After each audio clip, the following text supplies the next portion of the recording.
Hey guys, welcome back. If you're new here, my name is Becca and today I have my Re-Read-A-Thon TBR.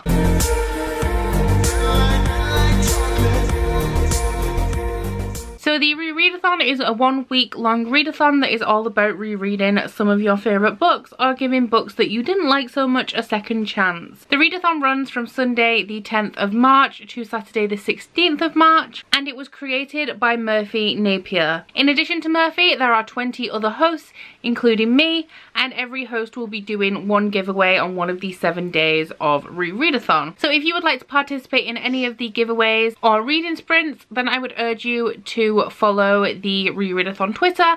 I'll put the details to it in my description box and I will also link my announcement video for the readathon up here. So there are 7 challenges.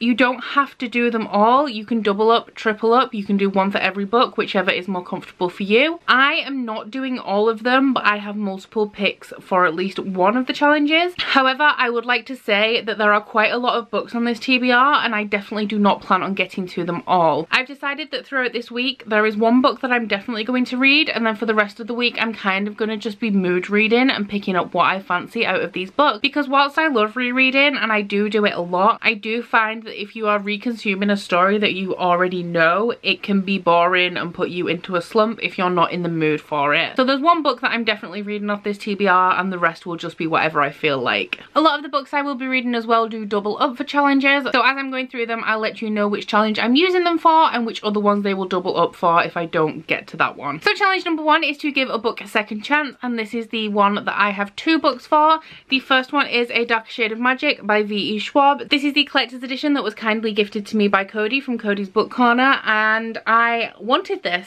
because I read them the same year that the second book was released and everyone was saying how good this series was, and I read the first 2 books and I thought they were good, but I wasn't blown away. Now these are the only V.E. Schwab books that I've read and everybody else seems to love her. Since then people have kind of agreed that this is maybe her weakest series, although that is obviously a matter of opinion because a lot of people still absolutely adore this series. But I wanted to own physical copies of these books so that I could reread them, read the last one for the first time and see if maybe I enjoy them a little bit more now. So for those of you that don't know, the Darker Shade of Magic series follows a guy called Kel who can travel between these 3 different parallel Londons. Each London is different. One has magic, one doesn't have magic, one used to have magic but is now completely destroyed, and one day Kel carries something between the parallel worlds that he's not supposed to, and this sets off a whole path of trouble. The other book that I have for this challenge, I have on hold at the library. Whether it comes in or not, we will just have to see,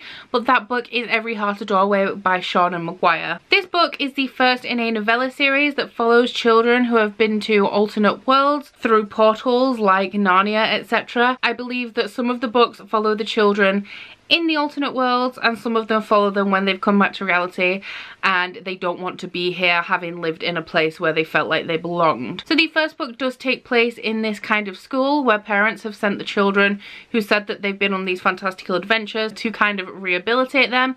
Their parents pretty much think they're crazy, but the owner of this school knows that they are telling the truth and she's trying to acclimatize them back to society when they're reacting in all sorts of different ways to being ripped from the places where they felt comfortable. So I'm giving this book a second chance because I think I read it in 2017 and I listened to the audiobook and the narrator for that audiobook just literally has the most boring narration voice, and since then I think I gave it 3 stars. I was like, okay, this is kind of okay, but I don't really like it. Since then I decided that I would give them a second chance in physical format because I'm hoping that I'll like them a little bit more. This series is very hyped and everybody really loves it, so like with The Dark Shade of Magic, I'm hoping that if I reread this in a physical format I will also feel that hype. Challenge number 2 is the one that I'm not doing, but I'll tell you what it is, and it is to reread a recent favourite.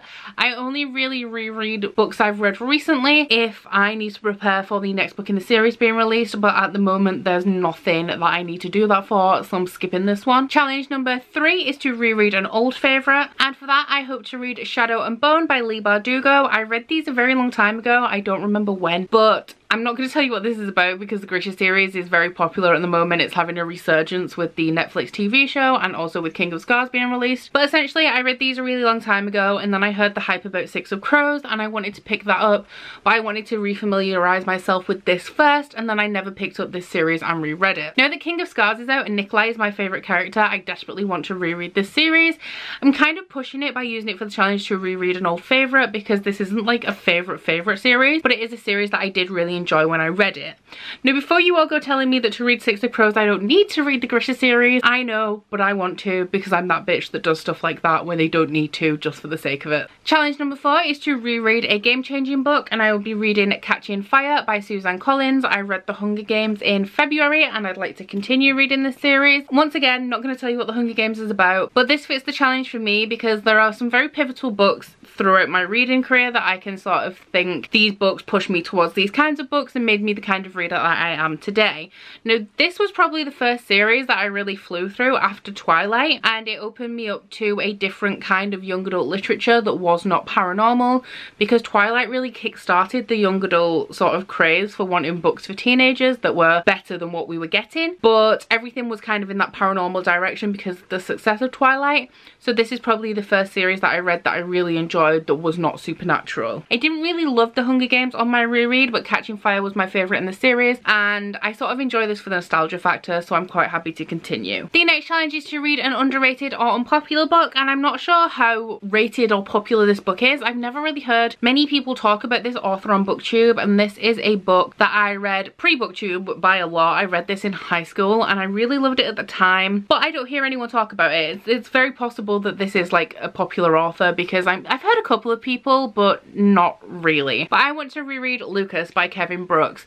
Now I don't really remember what this is about, but I remember loving both Lucas and Candy by Kevin Brooks. However, now I think that these books are going to be deeply problematic. Now Candy by Kevin Brooks is about a prostitute and a boy who tries to save her. Lucas, I don't really remember, but I think he's like a tearaway bad boy who comes to this very small town, and I think he starts to fall in love with a girl who lives there, and he says that he's really bad for her, but she thinks that she can save him, and the ending is really sad. So this is kind of, I think this is going to be one of those books that I love that's really problematic but like so addictive and angsty. So I am excited to reread this again. Literally don't know what to expect because I don't remember anything about this story apart from the ending and the fact that I really loved it. And this book would also fit the challenge to read an old favourite or a childhood favourite. For the actual challenge to read a childhood favourite, I'm going to be reading Then He Ate My Boy in Trances. That was When He Ate My Boy in Trances by Louise Renison. It's the 6th book in the Georgie Nicholson series. As you guys may know, I am rereading the entire series because I absolutely adored this when I was like mid-teens, but I never read the last book in the series. So now at 25 I'm reading the entire series just so I can get closure on what happens at the end and who she picks. So the Georgie Nicholson series follows a girl. She's 14 when the series starts, and it's literally just her life told in diary form as she is growing up, falling in lust for the first time, learning how to pluck her eyebrows and things like that, and just the mischief that she gets up to with her friends. This was probably my favourite thing. I probably loved this more than Harry Potter. I was like so into this series and I love them so much. They're just so funny.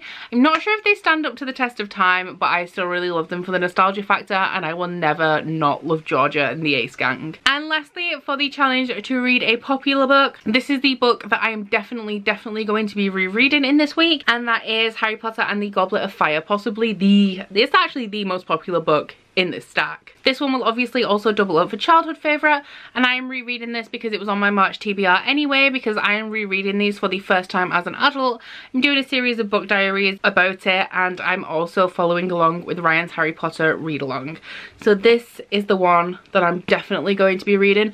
What I will say though is that I knew that this book was big. This is like an original copy from like my boyfriend's childhood, so it's like really dirty. But I knew that this book was big. It's the first big book in this series, but I didn't know they doubled the page count. Like Prisoner of Azkaban has 320 pages and this one has 650. So it's gonna be a slog, but we're gonna do it. So that is everything for my Re-Read-A-Thon TBR. Please let me know if you are taking part in this readathon and what you will be reading, or rereading should I say. If you would like to know which one of these books that I am actually going to be reading, there will be a weekly vlog as usual at the end of the week that you can watch and see which ones of these I actually read. I'm aiming for 2 or 3, but I'm not sure with Goblet of Fire being so thick and that being the one that I'm like committed to reading. So we'll see how I do. But please don't forget to like this video if you liked it and subscribe if you want to. If you head into my description box, you'll find a link to my Goodreads, Instagram and Twitter if you'd like to follow me on any of those, as well as a link to my Bookish body butter and candle website, the Instagram for that, and a 10% off discount code. But that's it from me today. Bye! Oh, you bite your friend like chocolate. You say you'll go where nobody knows, with guns hidden under our petticoats. We're never gonna quit it, no, we're never gonna quit it, no.